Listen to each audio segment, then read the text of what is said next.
Hello mga ka-OFW, andito na naman po ako nagbabalik sa aking YouTube channel, OFW Mac Chickies Vlog. So ayan, for today's video, ayan, ako po ay mag-share ng lulutuin po natin ay Lukay Mat o kung tawagin ay Gimat. So ayan, ito po ay Arabic sweet. So ang gagawin lang po natin ay kunting-kunti lang po para pang dalawang tao hanggang 3 lang po ito. So ayan, kasi yung para lang po ito sa alaga ko. So since hindi ako nagluluto, first time ng Ramadan na hindi ako nagluto ng maramihan, o hindi talaga ako nagluluto kasi doon kami sa nanay ng amo ko. So doon sa city napunta. So ngayon, ang alaga ko hindi po nagpunta sa nanay ng amo ko since andito lang sila sa bahay. So ayan, nag-request lang po siya ng gemat. So yung isang alaga ko naman ay sandwich lang po at kanin na may nuggets. So ayan, umpisan ko na po ipakita sa inyo yung aking Lukay Mat o Gimat recipe. Good for 2 person lang po ito. So ayan, tara, umpisan na po natin. Untok na po. Ayan. Samahan niyo pa akong magluto ng Lukay Mat o Gimat. So ayan, bali mayroon po tayong half cup ng ating water. 1 small egg.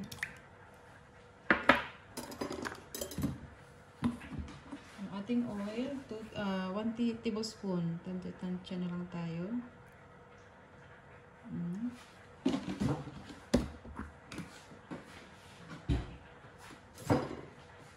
Ito na natin.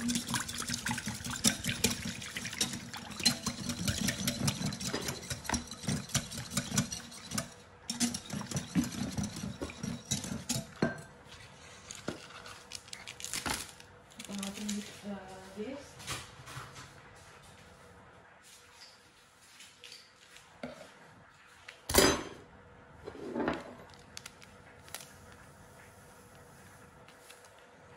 Teaspoon natin.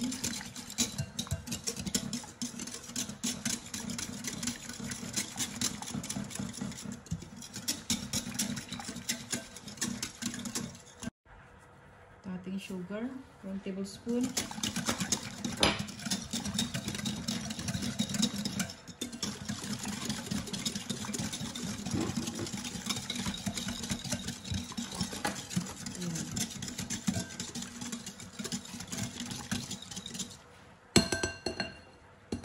Ngayon, maglalagay na tayo ng ating flour.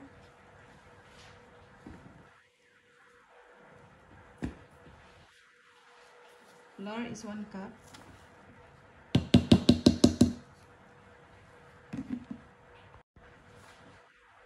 One tablespoon ng ating milk powder.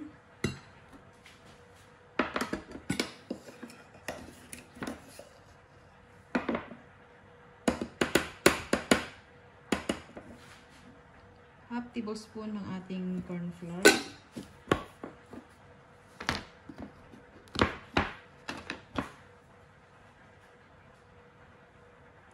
Half teaspoon ng ating custard powder.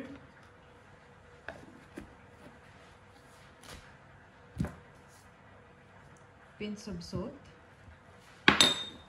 Ayan. Ngayon, haluin na natin.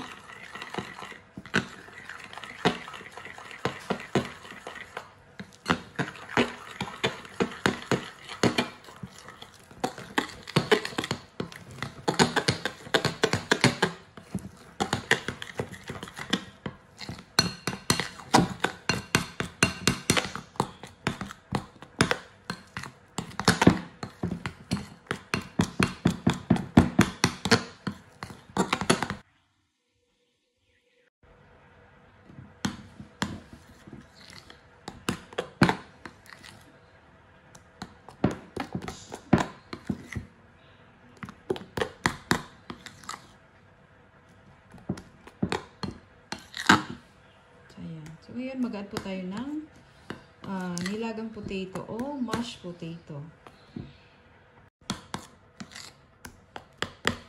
So, ayan. Bato yung ating mashed potato na 1 tablespoon. So, marami naman na siya. So, ayan.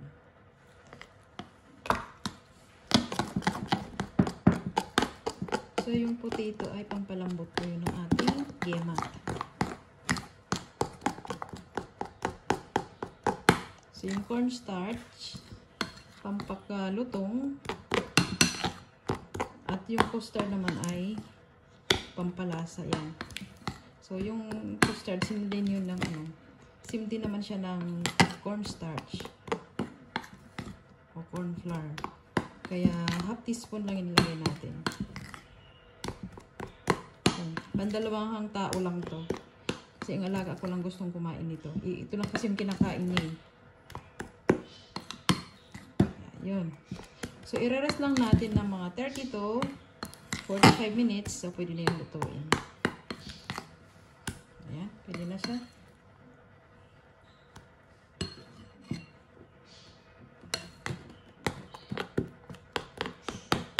Tatakpan lang natin siya.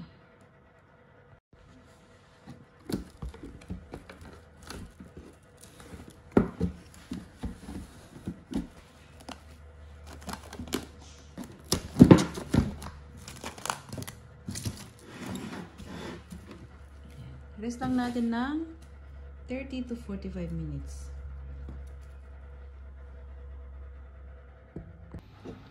So, ayan, bali dito po sa ating paglulutuan. So, naumpisan ko na po siya kanina kasi dumating po yung amo ko. Hindi ko na po siya na videoan. So, anyway, basta 45 minutes po yung ating pagpatubo ng ating butter ng ating gemat. Para po mag-double size. So, yun na lang po ang gawin nyo. 45 to 1 hour na lang. So, ayan. Nakapagpainit na po tayo ng ating pinaglulutuan ngayon. So, maliit lang po siya kasi kunti lang po yung ating piprituhing gemat para hindi po masayang ang ating mantika. So, ayan. Punuin lang po natin hanggang sa mapuno po yung ating pinaglulutuan. Ayan.